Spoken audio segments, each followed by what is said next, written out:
Hi, my name is Nell, and this is a video of the books I've accumulated over the past couple months. So I'm going to be showing you these books in the chronological order of when I got them. So first up is Sylvia Plath's Crossing the Water. It is a poetry collection that was put together by her husband Ted Hughes after she passed. Just so you know, we on this channel, we're Ted Hughes hate account. We hate that man. We hate Ted Hughes. We love Sylvia Plath. Technically speaking, Plath does have a lot of issues. We all know this. She's racist. I've read The Bell Jar. You know, she was of her time, you know? But I really like her writing. I think it's very relatable. Not the racism part, the mental illness part. It's a pretty short poetry collection. I picked this up at a used bookstore in New York City. I fully can't remember what used bookstore it was now. It was like a communist used bookstore. It didn't like advertise itself as communist, I think, or like leftist, but like I think it was like a Mao Zedong poster in like on the walls, like as soon as you walked inside. Like it was very much a leftist bookstore. Picked up this poetry collection, really excited to read it. I have not read it yet, despite the fact I got it on Valentine's Day. I got it as a Valentine's Day present from my partner. This book and the next book I'm about to show you, I both got. Me and my partner went to a bookstore because we were in the city seeing a concert for Valentine's Day, and we stopped at a bookstore beforehand because I love books. Obviously, this is a booktube channel. Second book is Tales of Mendel the Book Peddler by S.Y. Abramovich. The author wrote under a pseudonym, but we like know his real name now, so his books are listed under both names. I forget which one's the pseudonym and which one's his real name. I should know that, but I don't right now. So what are you gonna do? So I decided I am gonna read you the backs of them. However, the Sylvia Plath collection doesn't have a real like blurb on the back. It's just two reviews from, I don't know how to pronounce these words. I recognize them, but I'm gonna fuck them up, and that's gonna be embarrassing. I think it's Kirkus Reviews. Don't know if I'm pronouncing that right. Fully familiar with that publication. Don't know how to pronounce it. And then I fully don't know how to pronounce this word. Antoc. That's not how it's pronounced. I know that's not how it's pronounced. Antoc Review. That's not how it's pronounced. What do you do? Sue me, you know? I'm not looking it up right now.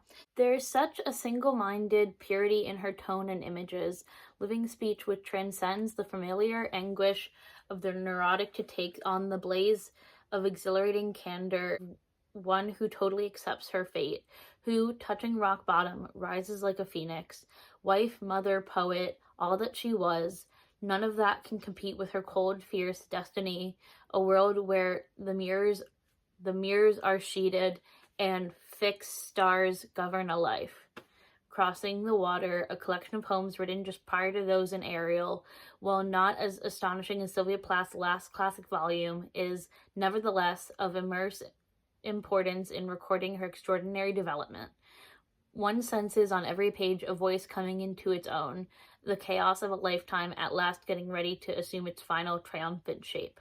And that's from Kirkus Reviews in 1971.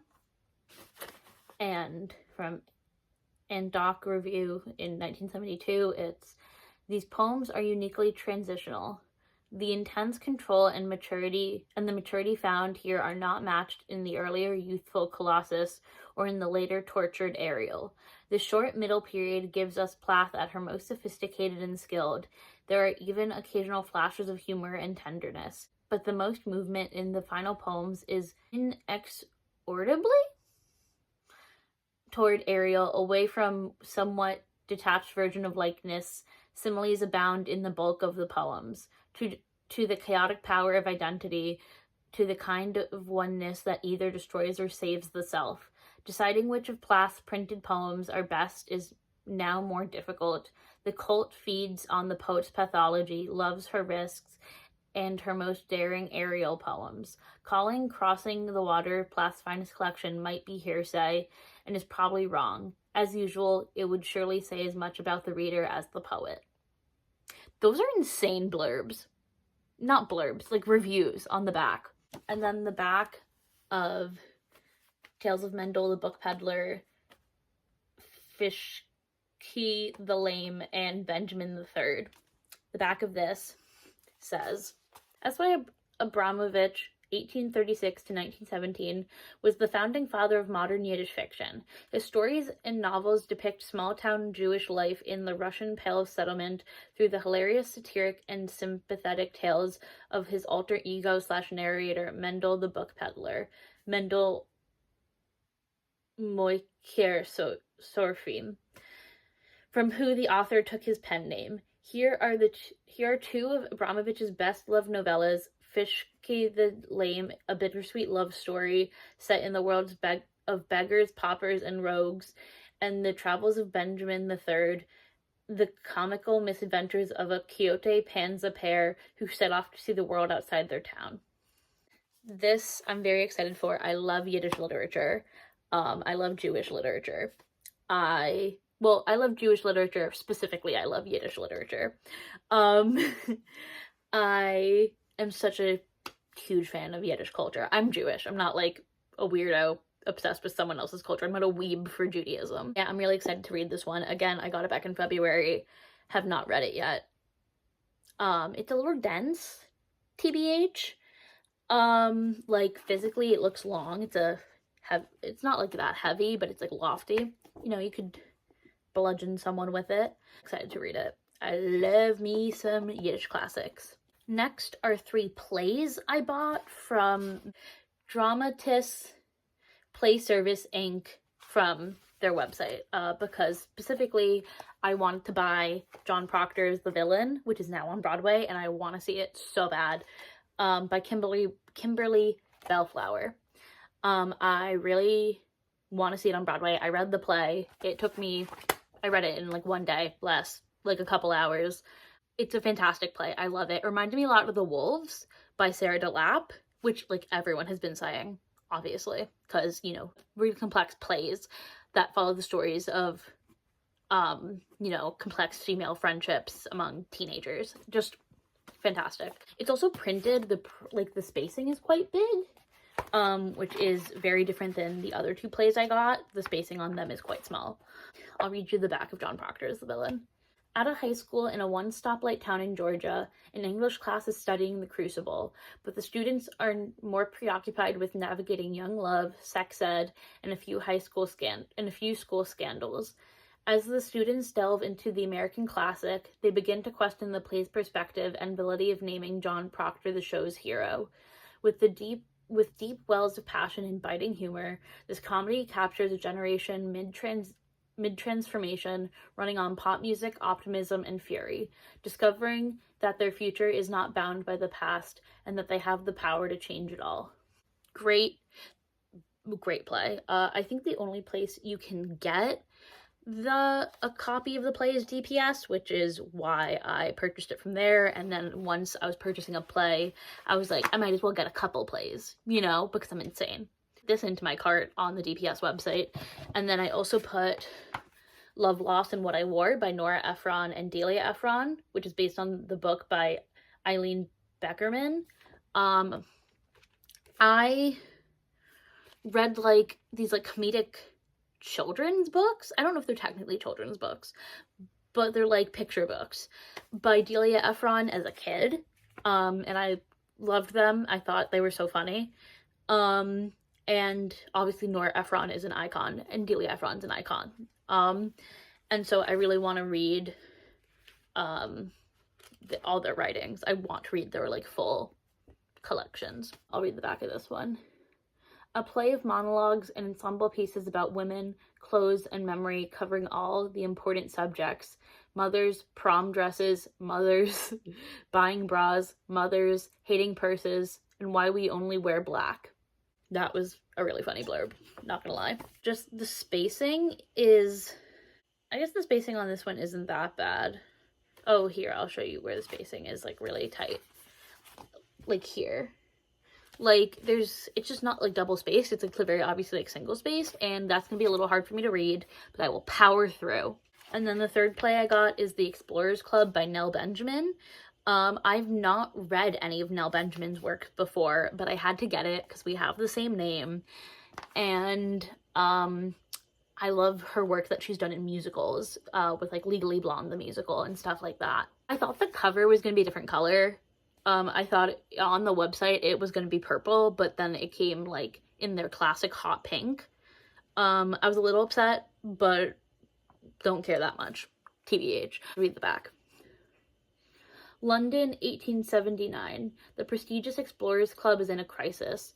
Their acting president wants to admit a woman, and their bartender is terrible. True, this female candidate is brilliant, beautiful, and has discovered a legendary lost city, but the decision to let in a woman could shake the very foundation of the British Empire. And how do you make such a decision without a decent drink? Grab your safety goggles for some very mad science involving deadly cobras, irate Irishmen, and the occasional airship. I realized there was a theme with the plays I bought.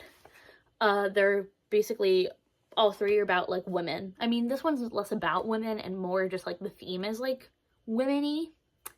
But I mean, I minored in gender studies in college, so I'm a very like gender studies, women's studies kind of gal. So makes sense. Next two books I got with a gift card from Barnes & Noble. I had a Barnes & Noble gift card from like a year ago from my college graduation, and I finally used it like last month. So these are the two books I got for that. I got Piglet by Lottie Hazel, or Hazel, not really sure. I've heard a ton about this on Book Talk, and I heard it was really good, so, and the paperback edition was like about to come out when I was like ordering this on the Barnes & Noble website. So I, like when I was picking my books on the Barnes & Noble website. So I was like, might as well. Outside of a childhood nickname she can't shake, Piglet's rather pleased with how her life's turned out. An up-and-coming cookbook editor, she's gotten lovely friends and a handsome fiance, Kit, who rarefied family she, in parentheses, mostly, in parentheses, likes. Despite their upper-class eccentricities, one of the many, many things Kit loves about Piglet is the delicious, elaborate meal she's always cooking. But when Kit confesses to a horrible betrayal 2 weeks before they're set to be married, Piglet finds herself suddenly hungry. Torn between a life she's always wanted and the ravenousness that comes with not getting what she knows she deserves, Piglet is, by the day of her wedding, undone, but also ready to look beyond the lies we tell ourselves to get by. A stylish, uncommonly clever debut novel about the things we want and the things we think we want. Piglet is both an examination of woman's often complicated relationship with food and a celebration of the messes life makes of us. So, I love a good crazy woman book. I feel like I actually haven't read that many crazy woman books or like mentally ill woman books, but I feel like I own a ton. I need to get on that and read them. I really do. And then the other book I bought with my Barnes & Noble gift card is Reputation by Lex Croucher. I've been a fan of Lex Croucher for maybe 13 years, 12 years, let's say. They were a YouTuber originally. They don't really post on YouTube that much anymore, occasionally about their novels. Loved Lex's old videos. So this is the first book that I've bought by them, and I'm very excited to read it. I'll read you the back. Bookish sheltered Georgina Ellers is spending the summer with her aunt and uncle at their English countryside home. At a particularly dull party, she meets the enigmatic Frances Campbell, a member of the upper echelons of Regency society, who delights Georgina with her disregard for politeness and propriety. Georgina quickly falls in with Frances and her friends, who introduce her to a world of drunken debauchery and lavish parties. When she meets the seemingly quiet and straight-laced Thomas Hawksley, sparks fly. But Thomas seems unimpressed with the company she keeps. Soon Georgina begins to wonder if the price to enter this world will be higher than she can afford to pay. Set in a time where one's reputation was everything, this hilarious debut explores sex, belonging, and status through the eyes of the unforgettable heroine whom Jane Austen herself would have cheered for. So next are 3 books I got from a used bookstore in my area. I'm not doxing myself, so I'm not going to tell you where I live. First is Detransition Baby by Tori Peters. I've actually am like almost halfway through it already. Already, as if I did not buy this like last month. The cover is a little beat up because I had it in my purse and then the zipper like got caught on it, so now it's like a little messed up. But that's fine, it's not that bad. Reese almost had it all: a loving relationship with Amy, an apartment in New York City, a job that she didn't hate. She scraped together what previous generations of trans women could only dream of: a life of mundane bourgeoisie comforts. The only thing missing was a child, but then her girlfriend Amy detransitioned and became Ames, and everything fell apart. Now Reese is caught in a self-destructive pattern, avoiding her loneliness by sleeping with married men.